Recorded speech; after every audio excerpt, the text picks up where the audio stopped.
just witnessed just a roller coaster of emotions. Bears are now winners in 5 of their last 6 games as they beat Joe Flacco and the Bengals 47-42. Tina Nguyen, Pat the designer, Chris Kwasinski, former Bears QB Jim Miller. These guys are, you guys can see, trying to gather themselves after this win.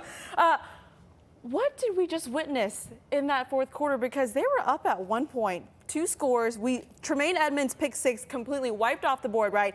Bengals scored, went for 2. They recovered the onside kick, and the Bears were in jeopardy of losing this game, but they end up winning. Jim, reaction? My reaction is special teams. You know, I kind of thought it was going to be a high-scoring game with just how poorly the Cincinnati Bengals defense was playing, but never in my mind did I think Cincinnati would start this game with a kick return for a touchdown by Charlie Jones, and then of course the onside kick that goes off the foot of who was it? I believe Daniel that put him in harm's way, in jeopardy.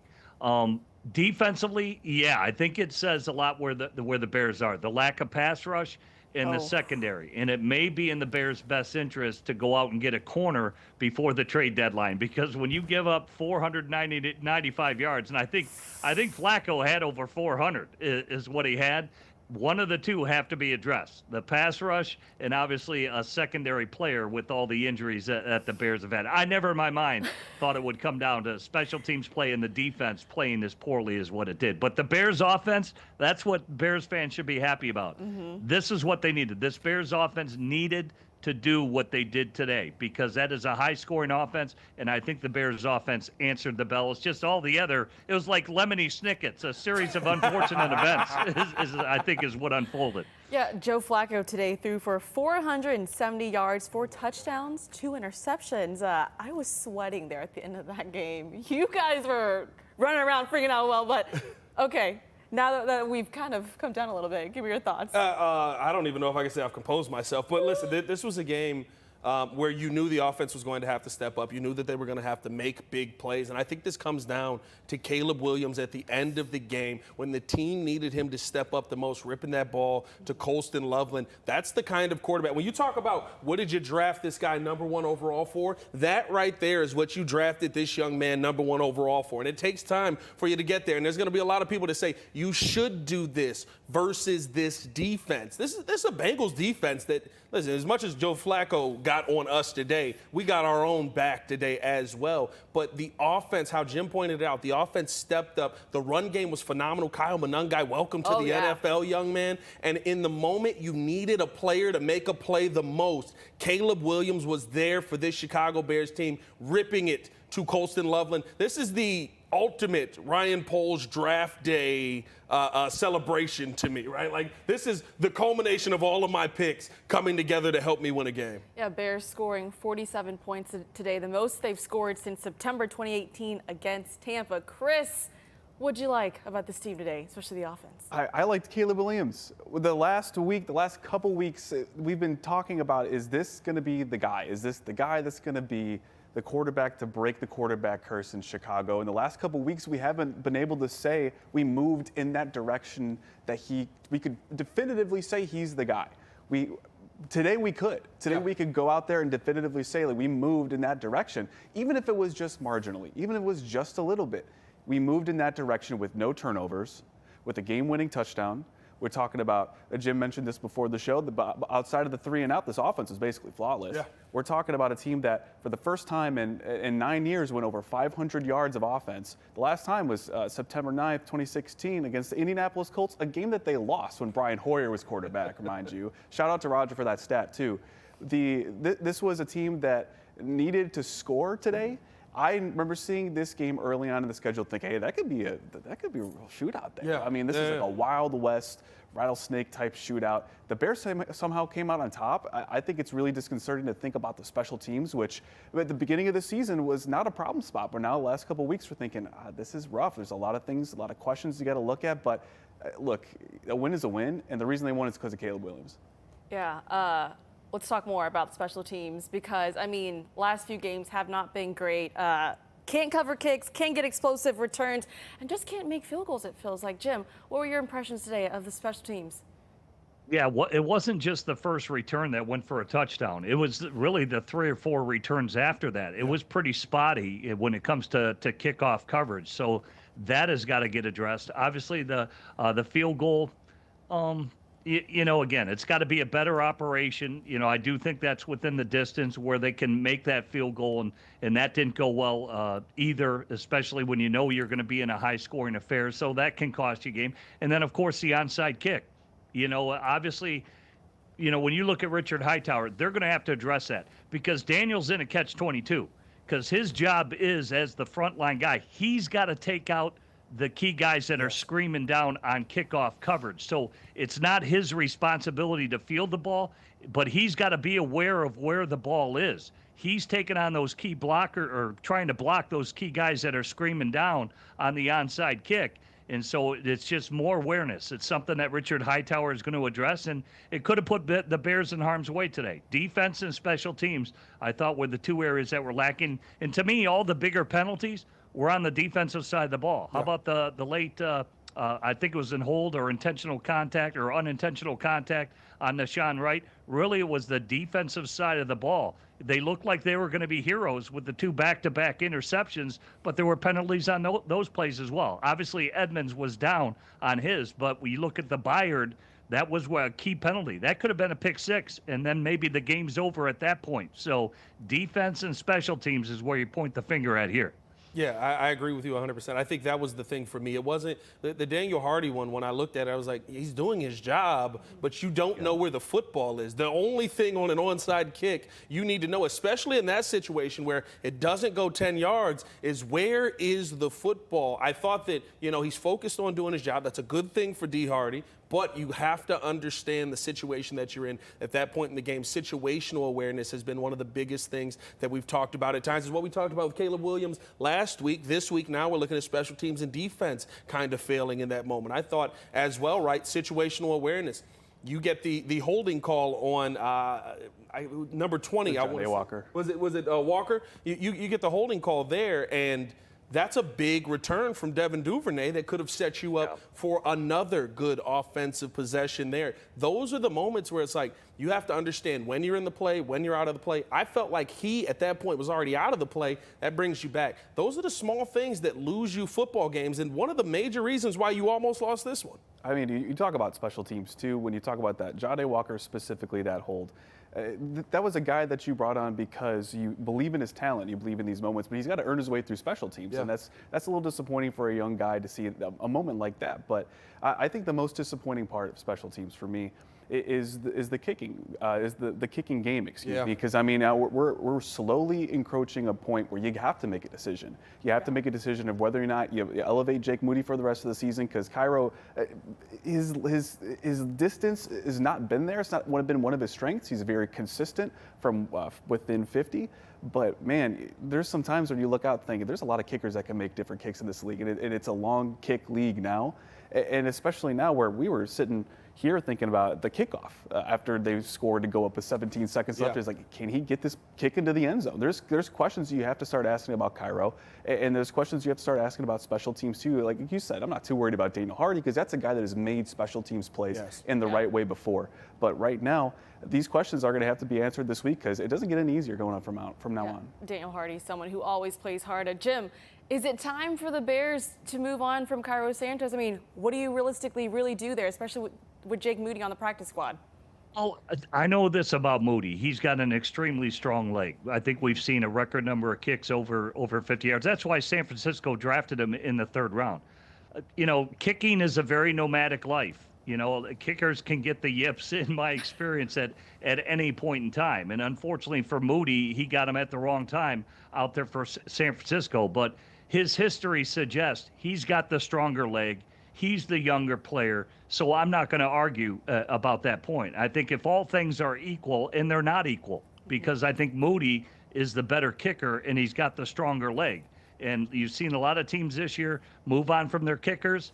The Bears offensive, this needs to be where they need to be, meaning they need to go down and score points like they did today. I'm not saying they can do it against every defense as bad as the Cincinnati Bengals, but there's going to be key moments where they're going to need a key field goal. And some of them are going to be over 50.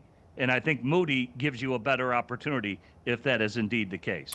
Want to remind everyone that is tuning in, especially on YouTube, if you want to be a part of our show, be sure to leave a comment, #AfterTheWhistle, and we'll be reading them throughout the show. Let's talk more about this defense. Obviously, too, you have the trade deadline coming up on Tuesday, but we were watching this game. It was so frustrating to see this D-line not be able to generate some pressure because, by the way, Ryan Poles is paying them a lot of money. Yeah, listen, that's been my biggest gripe the entire time.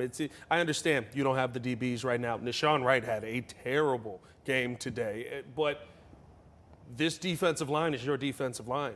These are the guys you paid to come in here, and you believed they're going to continually generate pressure on the quarterback. Joe Flacco basically was calling, as old as he is, grandkids at this point? He was calling the grandkids to let them know, hey, like, you know, I'll be home for dinner at 4. You know, make sure to keep it hot for me. I'm going to go drop 500 yards on the Chicago Bears by myself. He didn't get that much, but almost 474. Like, those are the things for me where the 2 games where we saw them the best, back-to-back, Raiders and Saints, we talked about the pressure that they were generating. They've done a better job at stopping the run. Chase Brown really didn't get involved a ton in this game. But this defensive line and being in the face of the quarterback, I get it. You got a few more. I think they got 3 sacks today in total.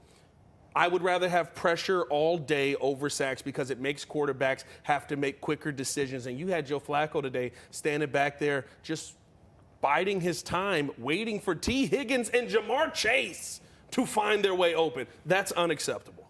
I mean, you want to talk specifically about players, and I thought Montez Sweat had a pretty good game today. I know he almost had that sack, forced fumble early on in the game, which would have been a pretty good turning point for him, especially since he's been trying to really get going, and we've seen him kind of pick it up the last couple games too. I'm not really worried about Montez anymore because we talked about him saying, hey, we need to see more out of Montez. Yeah. He's doing his thing now. The people that I'm looking at on this defensive line are Grady Jarrett, it's signed to be that run guy, to be that leader on this defense, and then Dio Dengwo, a guy that they paid a ton of money.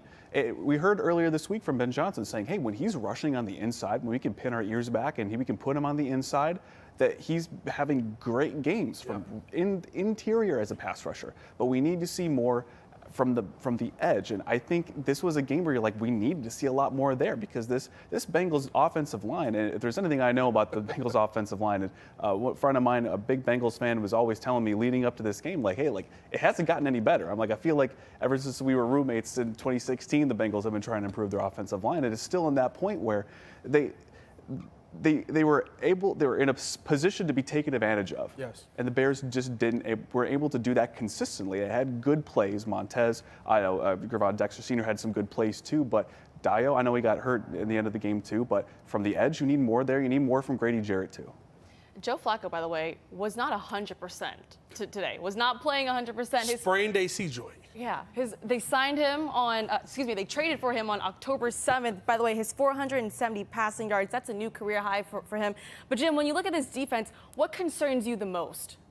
Yeah, I think those two go hand in hand, is your pass rush in your coverage. So one of the two is going to have to be addressed, or Booker or somebody, because Robinson just got hurt and he didn't play today, obviously. Somebody has to emerge, because Dio, to me, is not the guy. I mean, he's coming off a 3-sack season for the Indianapolis Colts. Or you got to be able to dial up more pressure. But that's the problem when you play a team like Cincinnati, because if you're going to bring pressure, now it's one-on-one on the outside, and I think everybody saw what happened. I mean, that was a record yards per catch game. I mean, I think between Jamar Chase and T. Higgins, those guys were averaging over 20 yards a catch. And that's why Flacco ended up, you give up huge chunks of yardage.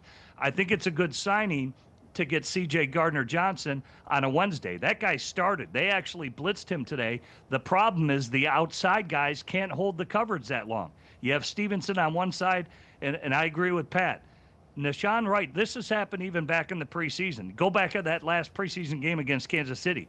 Thornton of Kansas City ran right by him. He can't go step for step for guys on deep plays. So if you're going to have to bring pressure, you've got to have corners that can hold up on the outside one-on-one.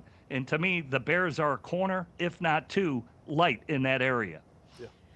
Want to talk now about this offense. And I'm going to read some viewer comments here. One from Nunya Business. Kyle Monangai is a stud. Yes, that is the name. He is David Montgomery 2.9 hashtag after the whistle. Chicago special teams did everything they could to give Cincinnati this game, but a win is a win, and people need to stop criticizing Caleb. He's getting better and better in each game. First off, Jim, what'd you make of Caleb Williams and his performance today? And I'll tell you what, they're right about that. He played a really good game today. His early scrambles when protection wasn't holding up, I thought he was masterful there. To me, his worst play of the game was his delay of game down in the red zone. And he was able to overcome it and hit Loveland for a touchdown the very next play. And he learned from his mistakes. Last game we talked about it. He had an intentional grounding. If you look at the Bears' early drive in the fourth quarter, he threw the ball through the end zone. He was not going to get an intentional grounding when he was in the pocket, and it set up a Bears field goal. You know, he took that penalty last week. It took the Bears out of field goal range. This week, whether it was hard coaching, tough love, however the coach got the point across, he made sure that was not going to happen again. I thought he was very aware in situational play, and like what you guys have talked about, this is what he did at USC. Give this young man the ball in his hands the last drive of a game. That's where he can make magic and he can improvise and do the things that he does. He's still got to play within structure, don't get me wrong, but that's where he can make game-changing plays or throws like he did today to Loveland to give him a chance to roll off the defensive back. I think it was Battle who did it. And Cincinnati has more missed tackles than any defense in the league, and he gave his team a chance. And so good for Caleb. He is getting better, Bears fans. I really like the trajectory he's on. Bizarro World just sent in, I like Caleb, but his accuracy is an issue at times. You know, I remember a few weeks ago when Ben Johnson was asked about the offense, this is what he did. It's going to be up and down. Yeah. It's going to be up and down. And I've said before, too, before the season started, I feel like next year is when we're going to really see Caleb take off because it's third year in the NFL, second year with Ben Johnson, too. But what did you see from Caleb Williams today that you liked? Listen, I think the accuracy is something that still needs to be worked on. To me, the Cole Kmet concussion that he was ruled out with, that's a result of Caleb Williams throwing the football too high in that situation. Cole Kmet's 6'6". It's kind of difficult to throw the football too high. You have to be better in those moments, but it is improving. It is getting better. It's not going to be perfect. And, Jim, I think the one thing to me that I do want to see is what it's going to look like when Caleb Williams understands this offense like the back of his hands. Because the one thing, and I want to get Jim's thoughts on this, because it feels like there are moments where Caleb is looking to find his check down, but he doesn't exactly know where that guy is just yet. And I feel like those are the moments where when you know the offense like the back of your hand and you know this is where my check down is supposed to be, I'm throwing to a spot, not to a person, that's when you'll see the percentages and the consistency happen more. Yeah, and I think, you know, when you have inaccuracy issues as a quarterback, it's because your feet aren't right. And for him, because it's still happening too quick, he's not at times going through all his reads as quickly as he needs to because he needs to trust it, and his feet will take him there. Your feet should pop on where you're going to throw. So if I'm looking at my first progression, my feet should be directed at my first read. Then they'll pop to my second read, pop to my third read. And I think on that play, if you go look at his feet and why he was inaccurate, normally when you're inaccurate with the football is your feet are not in balance. Not that you're always going to be in balance on every throw. It's not always going to be perfect, but that's what, if you have the ability to do it with discipline and structure, when you have the protection you need to force yourself to do that. And he's still not to that point yet because he's not comfortable. I think you still see him at points in a game that he's not comfortable, and he gets a little sloppy with things, and he gets a little loosey-goosey. He still has to tighten it up, but again, I thought, you know, every week it's gotten better. I thought how he handled the offense, how he managed things today was a lot better than even last week because they cut down. I think he was more decisive on his throws. He was more decisive when he wanted to take off and scramble, and I thought, you know, especially the last drive of the game, there's nothing more you can ask your quarterback to do. So I think he's making the progress that Bears fans should be excited about. Yeah, Jim, to piggyback off the point where you're saying you've seen him improve every single week, and I think we can agree with that. But also, I think today the one thing I saw a lot more was playing in structure. I thought we played a little bit better in structure today, and specifically when it came to looking for checkdowns. I know there were so many times the last couple weeks where we were starting to say, hey, it's right there, just take it. And it's easy for us to say when we've got, the eagle view, we can see everything in front of us. And but there were a couple moments. I know there was a pass to a check down to Loveland that he missed. We were kind of like, all right, like that's wide open. You have to take that and just take the first down. But there were other times where he just said, okay, well, I'll just give it to Kyle Monangai and let my guy make a play. And especially when it came to getting a hot hand. And Kyle Monangai was hot today. I would have liked to see Ben Johnson use him a little bit more, especially in short yardage, and I think that's a Ben Johnson thing. But I think I came out of this game having more gripes about a lot of other places than Caleb Williams, especially when he's starting to do things like check down, take the safe play. And that's a big reason why they were 1-3 and out away from not having basically a flawless game. Caleb Williams now with 5 fourth-quarter comebacks since 2024. That is tied for the second most in the NFL as the Bears beat the Bengals 47-42. We need to take a quick break here on After the Whistle, but when we come back, we're going to give some mid-season grades here, as well as talk about the trade deadline coming up this week.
All right, back here on After the Whistle, Tina Nguyen, Pat the Designer, Chris Krasinski, and Jim Miller hanging out with you. You guys good? We good now? I think I'm done sweating. This just in, Tina, Jim, I don't know if you guys, Jamar Chase, I know the game's over. Jamar Chase just caught another pass for 25 yards. Oh. We can't stop him. Even after the game, we can't slow him down. Well, guess what? Someone who couldn't be stopped today, Kyle Monangai, the rookie 7th rounder out of Rutgers. Going to read a few comments here from our viewers. We've got, do we make Monangai the starting running back now? Kyle Monangai is an absolute stud. But Jim, I want to start with you. What did you make of the rookie today? I thought he made some tough runs. I think Ben Johnson typically likes thunder and lightning. I do think he's a good in between the tackle runner. He can get you the dirty yards that you need inside. I think you saw he can push the pile when need be. And it's kind of like what Ben Johnson had in Detroit with Montgomery and Jamar Gibbs. And that's what I think Swift is. To me, Swift, not that he can't run inside. You can run inside zone with him, but he's better in space. And I think Monangai can do the dirty work for you. And I thought he was gritty today. I think you saw it. I mean, they were giving up, the Bengals were 157 yards a game, and the Bears exposed it. And a lot of it was Kyle Monangai making guys miss tackles, falling forward with the football, being tough, lowering his shoulder, getting some dirty yards and getting gritty. And it kind of wore Cincinnati out. You saw a lot of guys that had their hands on their hips, and that can wear on you. And I thought Kyle did a great job really wearing down the Bengals. Yeah, Kyle Monangai rushed for 176 yards today. I talked about it when I watched him in the preseason. I love the way this guy runs, man. He's aggressive. He's tough to take down. But what did you like most about him? It's exactly what we've seen from Kyle Monangai. And I think, if you're not paying attention to him, even when he's had the 4 carry days, even when he's had 2 carries, we've gone, they kind of can't stop him from moving forward. He keeps his feet churning. He runs hard. He looks for the contact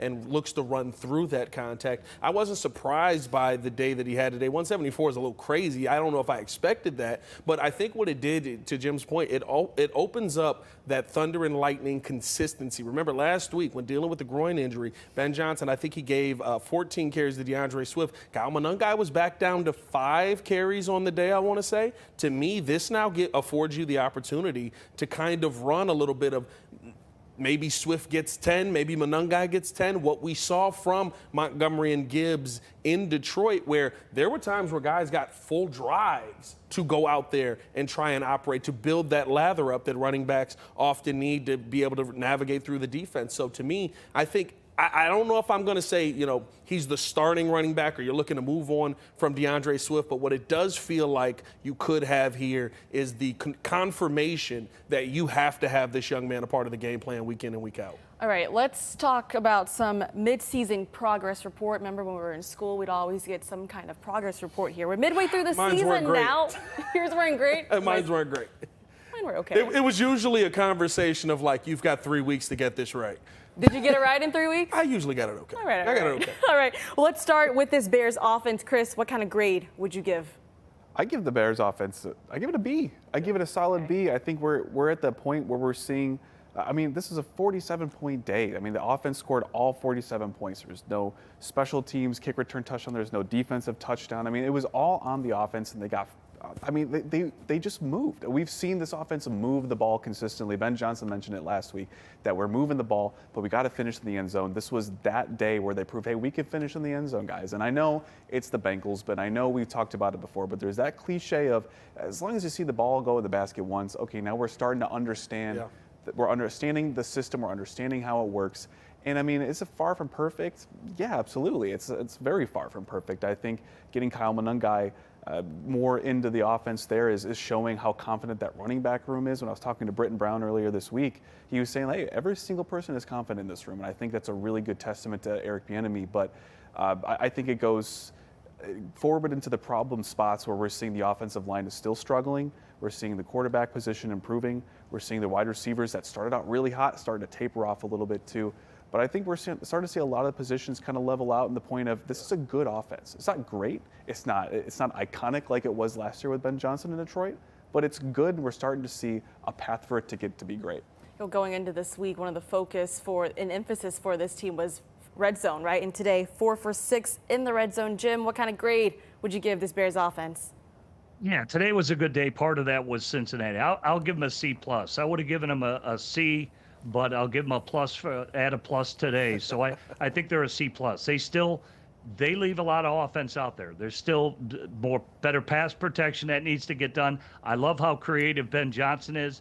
Okay. It's going to start to get better and better. This is an offense that should score high 20s every single week.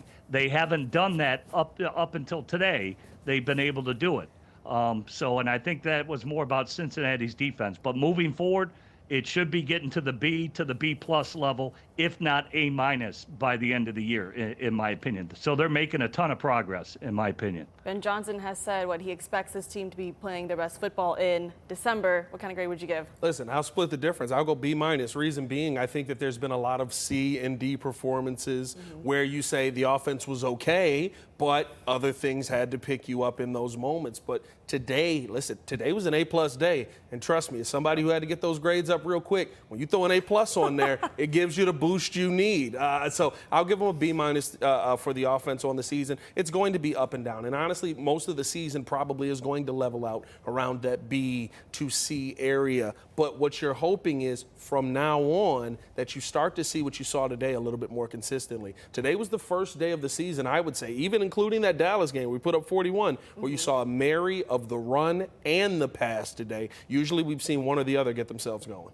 Yeah, just what, life and growth, it's not linear. It's up and down, up and up and down. down. All right, let's talk about this Bears defense. Oh, all right, Jim, I'll start with you. What kind of grade would you give this Bears defense?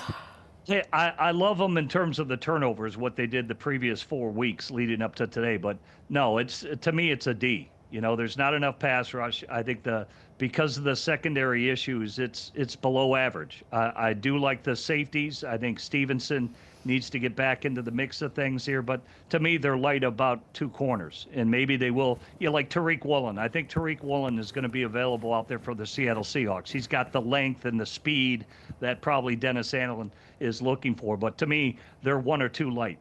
They're still young at linebacker. You saw today, behind Edwards and behind Edmonds, like Noah Sewell. I like Noah Sewell, but he blew a coverage today. So it's, there's some areas where they need some growth. But to me, it's the lack of pass rush in the secondary, and that's why I'm going to put it at a D. Yeah, for me, I got to go a little lower. I got to go D-. And I will say this, the special moments have been very special, the takeaways, the turnovers, right? Those are the ones that you really feel comfortable with. But if we're being honest about this defense, we've talked about the same thing just about all season, and it's the highest paid part of your defense right now, and it's the defensive line. You just haven't seen it consistent enough at all. You're starting to have to ask the question, hey, is Javon Dexter kind of plateauing out here? Is this kind of the player that he is? Which is a fine player, but it's not somebody that you thought he was going to grow to be. Feels like he's starting to get, just leveled out here. Haven't seen enough from Grady Jarrett. Maybe Austin Booker gives you a boost, like what he did to Orlando Pace today when, he was handling Montez Sweat pretty well on that left side there. But overall, you're not creating enough pressure to force quarterbacks to struggle. We've seen some good quarterback days from quarterbacks that we don't think are very good quarterbacks versus this Bears defense. So for me, that's a tough situation for you to be in. Yeah, I mean, I'll piggyback with you right there. It's got to be a D right now because, I mean, it kind of reminds me of the old Katy Perry song, Hot and Cold. Some days they're hot, it's fantastic. When they're cold, oh, man, it's cold. And when they're yes, oh, it's a yes. But when it's a no, oh, it's a no. And today was a massive no. And a big reason is because those turnovers were put up that facade right now. It's put up that face of like, hey, we thought this was a good defense. We thought this was a team that had the wherewithal and the veteran leadership and the players, because they're paying them so much, to go out there and compete at a high level. And I don't think this team is a corner or two away. I know, Jim, you mentioned it. You can go and trade for these guys, but I think this defense needs pieces all across the board. I don't think it's worth leveraging draft capital right now just to pick up guys that maybe marginally improve your defense when it's a D right now, and that includes a lot of changes you got to make in an offseason. But right now, I mean, you got a guy that's going to eventually come back in Jalen Johnson. You got a Pro Bowl, All-Pro corner that's just sitting there and just getting better. But I think right now there's just too many concerns for me to say that it could be anywhere near a C. I think it's closer to a D- than it is a D+ at this point. Big Katy Perry guy, Chris? I rock Katy Perry back in the day. Yeah, You dabble? You dabble a little, Katy? Yeah, dabble. Shout out to you. A little bit. All right, Pat, special teams. It's tough, right? Because I think there's 2 conversations that you have to have realistically with special teams. They have won you games. The blocked punt or the blocked field goal wins you a football game. That is important.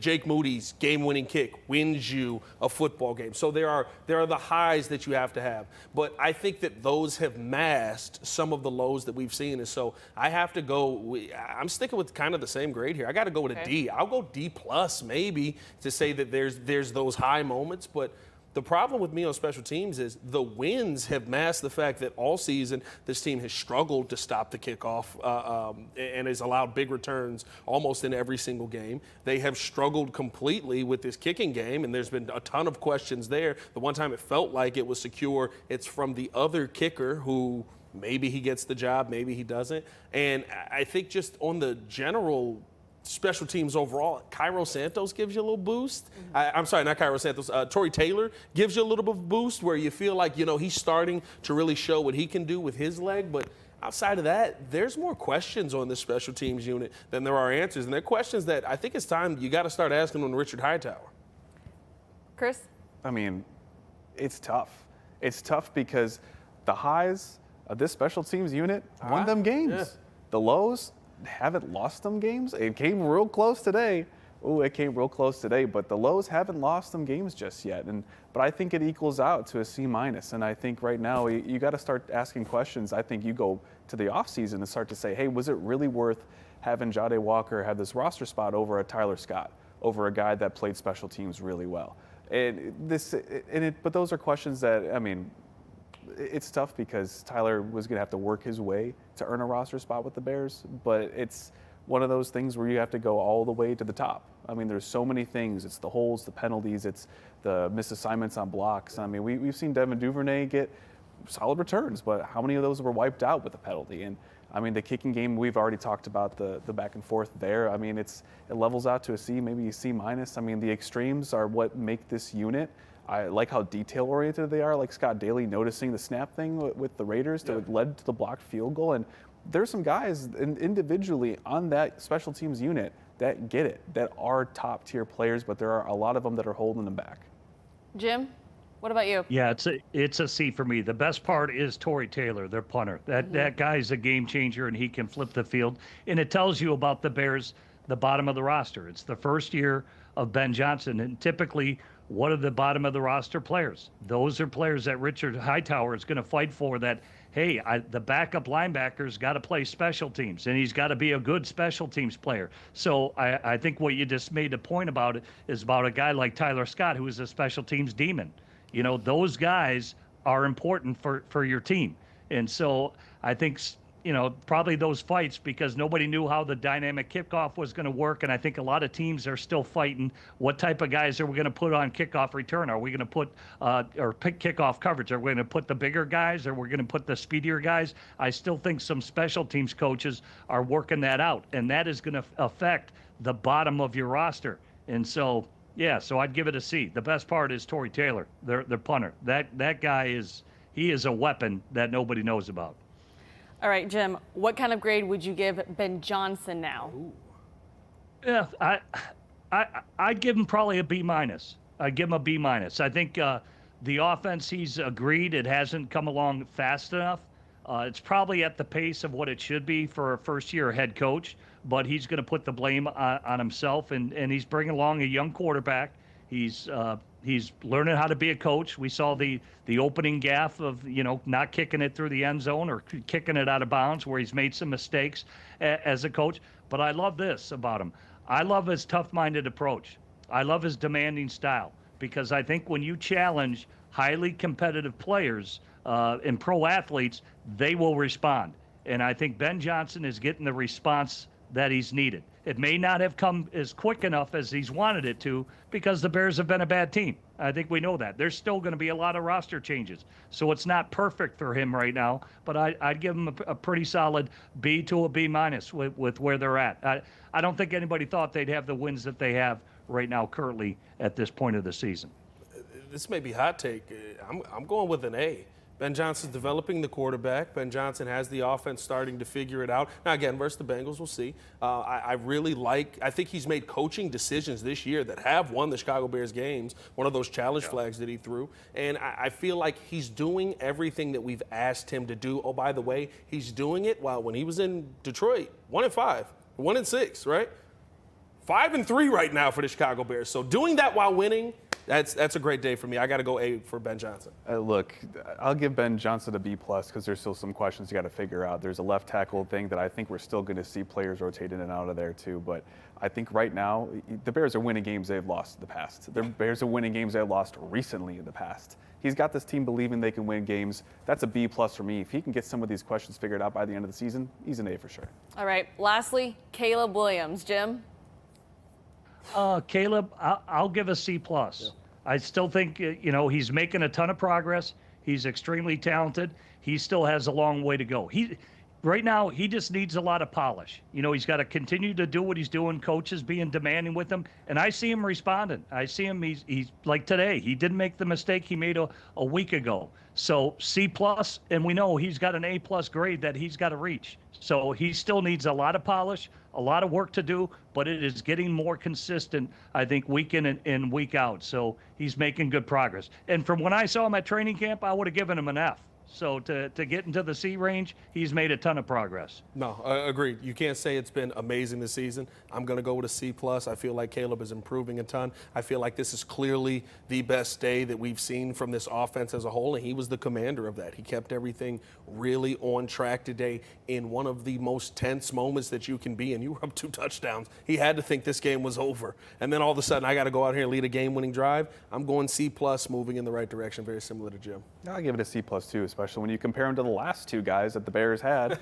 Mitch Trubisky and Justin Fields, where the forward pass just seemed like a challenge. But now, I always keep coming back to what Randy Trivers, his high school head coach, told me when he was at the scouting combine. Is that, like, you believe you can win games with them, and the Bears have won games because of Caleb. How many times did they win games because of Justin and Mitch? I mean, there's only a handful in 2-3+ seasons. We've got a handful of them now in a season and a half. Yeah. All right, so the Bears now 5-3 on the season as they beat the Bengals 47-42. We got to talk about the trade deadline. That's coming up on Tuesday. Deadline is at 3 o'clock here, our time. Fox Sports' Jay Glazer reported earlier this morning that he expects the Bears to be aggressive at the trade deadline. Jim, I want to start with you. What do you want to see this team do at the trade deadline? But do you expect them realistically to do anything? Well, yeah, I mean, one, can you fit the contract of a player that you think you can be a difference maker, or can it be a moderate move where, you're not giving up too much compensation? If you want to get a legit pass rusher, it's got to be Bradley Chubb down there for the Miami Dolphins. He did just sign an extension, I know, with Miami, but that guy brings some juice and he can play, and he's the big type of defensive end that Dennis Allen is looking for. And I brought up secondary players, Tariq Woolen. He's a former first-round player, drafted by Seattle. He's kind of fallen out of favor with Mike McDonald, the head coach out there. But he's exactly what Dennis Allen is looking for defensively. He is an over 6'3" corner. He comes with a ton of speed, 4'3" speed. And I don't think you'll have to give up a lot of compensation for him. You're not going to have to give up high. We've seen first rounders go for 6-round picks, and I'm talking about first round quarterbacks now. Like Mac Jones went for a 6-round pick to Jacksonville, for God's sake. So I don't think Woolen would really take a lot. Plus, he's got a rookie. He's under his rookie contract, so I don't think that would take a lot of compensation. But Bradley Chubb, because you're taking on the contract, you would have to give up compensation, but not in the high first 3 rounds. I think it'd be like a 4th rounder, but you are taking on that contract of his, and that's something that I don't know where the Bears' salary cap is to determine that. Yeah, this is the problem when you have Jim Miller on. He just takes all your best talking points. Yeah, Bradley Chubb is the name that I thought about. I mean, if you're going to make a move for anybody, it needs to be on this pass rush. I don't think you can go for one of the massive names of a Trey Hendrickson or a Max Crosby. By the way, they both said that they're not getting moved. So to me, I think Bradley Chubb's the name, and you might have to move a player who you thought was a part of this future of the team to do it. I mean, I don't know if I'd even do that. I mean, I don't know if I'd be aggressive if I was the Bears at the trade deadline, only because some of these players they're gonna require a lot of draft capital. And I mean, not that if you could part with the 6th, 7th round, 5th round pick, even, like, sure, that's fine, because how many times do those picks pan out? But I mean, if you're the Bears, you're still picks away. And like we were talking about, what Jim's talking about, having a special teams demon. You find some of those guys you find in the 5th, 6th, 7th rounds of those kinds of guys. It's tough. It's tough to part with that, especially when you have a guy that's maybe a rental for a year or two. I mean, I think they should stand pat. I don't think there's a lot that they can do that could really flip the script of the season, especially when they're maybe a year away from being true contenders. Yeah, we'll find out soon enough if Ryan Poles and the Bears decide to make a move. Once again, the trade deadline this Tuesday at 3 o'clock. By the way, we see all your comments here. Keep them coming on After the Whistle. We'll read them after this break. And also, we'll hear from head coach Ben Johnson as well.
Back here on After the Whistle, Caleb Williams now with his 5th fourth-quarter comeback that's tied for 2nd in the NFL as the Bears beat the Bengals 47-42. Let's listen in on head coach Ben Johnson. Overall, just really proud of the group and how resilient they were. There's a number of things that weren't pretty, that weren't clean, and yet I think what you learn about this group through the first half of the season is that they are an extremely resilient bunch. They show up and they're going to fight you all 60 minutes, and they really don't waver. I give them a lot of credit for their poise.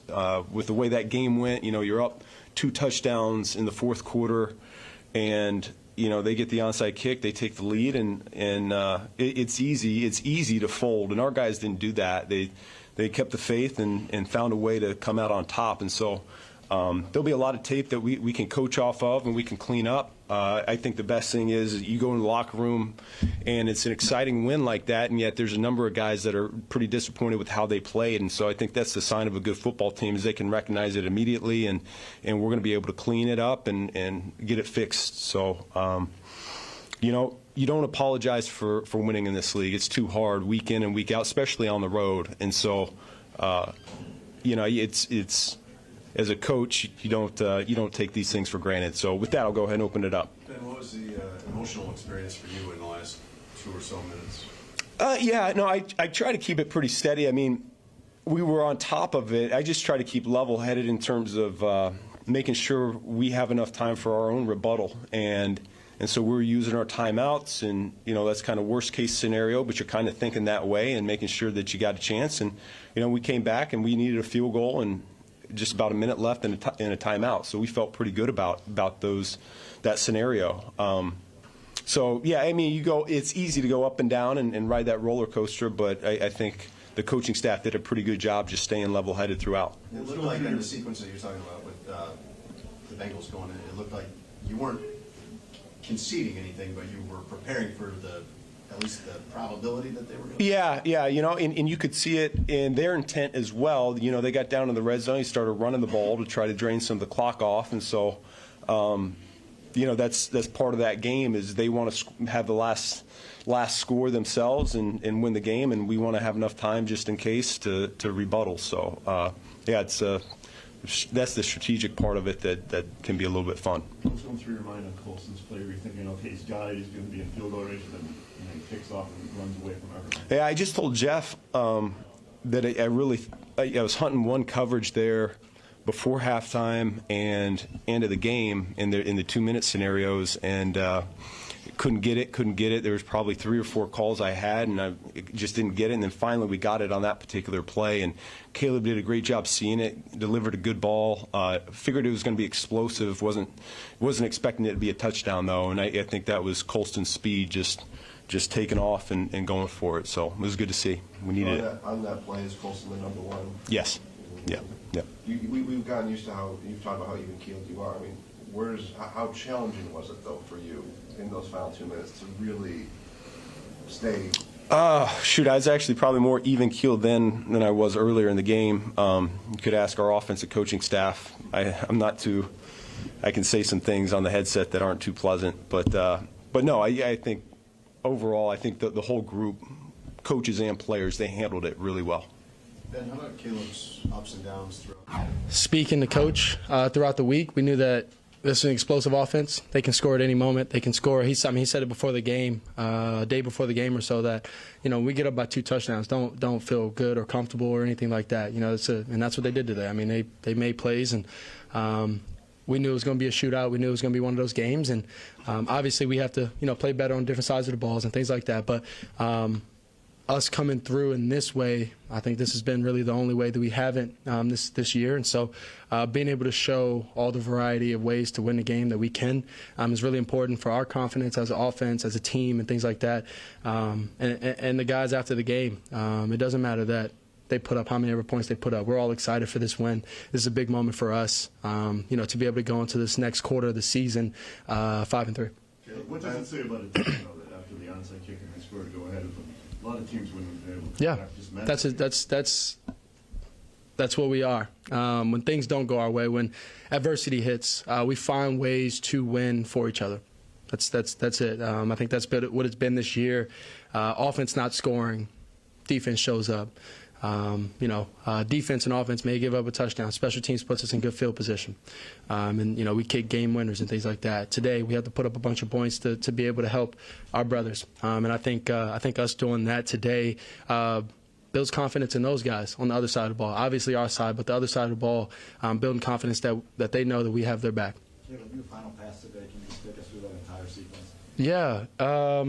In that moment, I was a little bit of an emotional roller coaster just because it was around 30 so seconds or around that time. And, you throw that pass and you want to get in field goal range and get down, clock it, and then kick the game-winning field goal.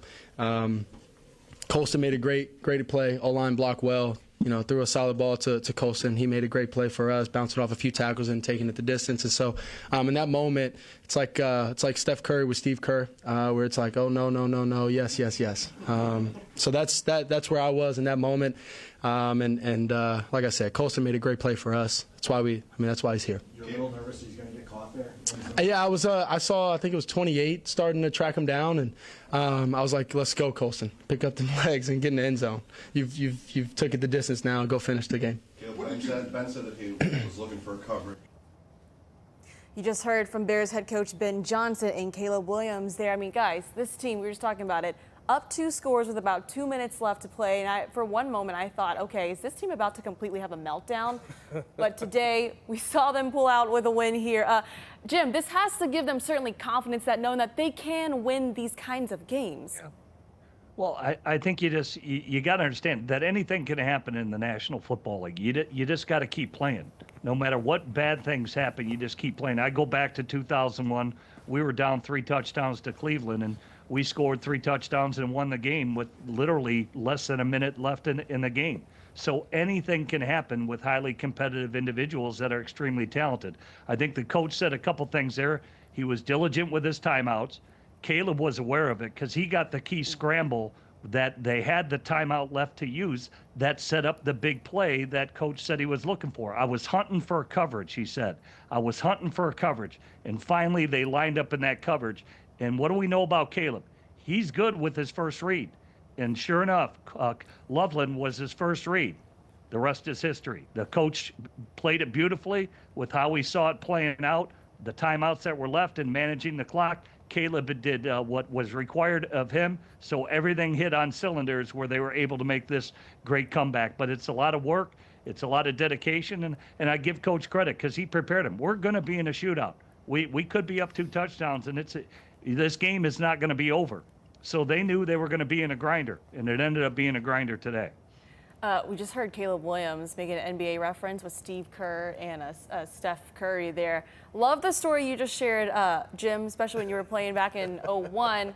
Kevin Garnett, anything is possible, man. Anything is possible. I want to read some viewer comments now. Let's start with P. Kid. He asked, how do we feel about Austin Booker's contributions today, despite how the defense looked? Jim?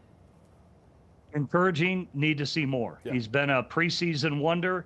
He made a really splash play today. That was a big play, but more is expected. We need somebody to step up on that defensive side of the ball. And if I'm Booker, I'd be saying to myself, why not me? Why not me? I can be the guy. I can be the answer. And maybe he can be the answer. Yeah, I think the big thing that we saw from Austin is when he got some limited opportunities to go out there and make plays today, you saw a really, really big one from him. It reminded you of what you saw from him in preseason. Those are the things that win you over with a coach who maybe isn't as big a fan of you. Remember, Austin Booker could have been activated for 3 weeks off of IR, and the Bears continued to keep him there. That probably means that, the Bears felt that there were better options than him ahead of him that you needed to have on the field. Austin Booker's trying to show you right now in limited snaps and trying to get more of those, hey, there is no better option than me. I am the best option. And you got to make more than just that splash play today, but it was a really big play. I mean, you want to go one step further than that. There are two guys that were basically preseason ponies that were Dom Robinson and Austin Booker, two guys that made a lot of plays in the preseason, but we've been waiting to see it in the regular season. Dom obviously has been hurt, but when I was talking to him before the season, all the way in training camp, he said, hey, it feels like this staff has given me a chance. It feels like there were times in the previous regime where it felt like I wasn't given that shake that I needed or the opportunities or the reps that I needed to get better, but it really seems like this staff knows how to put guys in position to go out there and earn the opportunities, but also to capitalize on them too. I wouldn't be surprised if this is the one of many Austin Booker plays that we'll see this season, because we've seen Dom make plays in the regular season too. And his D-line coach was texts me all the time every time he gets a sack, and that's happened plenty of times this year so far. And I mean, this is one of those things where you gotta put faith in this coaching staff, and this is the part where we're seeing the depth come and rise, and maybe that's a big thing that happens, especially in the back end of the season. All right, we've only got a few minutes left here on After the Whistle. I want to read one final comment here from Amber Banuelos, who says, we should definitely see more of 25 and less of 4 going forward. Kyle's proven he's the better running back. Jim, do you agree? I think he's an angry running back, much like his brother in there where he went to school, Isaiah Pacheco, who now runs for Kansas City. He's an angry runner. He runs with a purpose. And, yeah, there's always a place for guys like that on the field, and he's earned it. I think every time he's stepped on the field, he has not done anything to disappoint me, and I don't think he's done anything to disappoint that staff. He runs angry. He runs with a purpose, and you can tell he wants it. So give him the ball. He's earned that right. Yeah, listen, I think Kyle Monangai, you just got to feature more. I don't know if he's going to be the starter at any point, but I love the fact that if you get DeAndre Swift back to being who he is, and you've got Kyle Monangai now running this hard, you've got a great running back tandem. We didn't say that to start the season. I mean, the one thing that we've shown that today, he makes the Bears versatile in the running game. Yes. He's a big bowling ball. You got Swift. Jim is mentioning there's a guy that's better out in space. It makes the Bears versatile in the running game, and I think that's going to help, especially going into the back end of the season where you've got games you can win against the Giants, the Browns, the Steelers, the NFC North games too. It only helps them going forward. And on that note, the Bears will take on the Giants next week for Week 10. That will do it for us here. Tina Nguyen, Pat the Designer, Chris Krasinski, Jim Miller. Bears win 47-42. They improved to 5-3 on the season. We'll see you here next week around the same time. Thanks for joining us.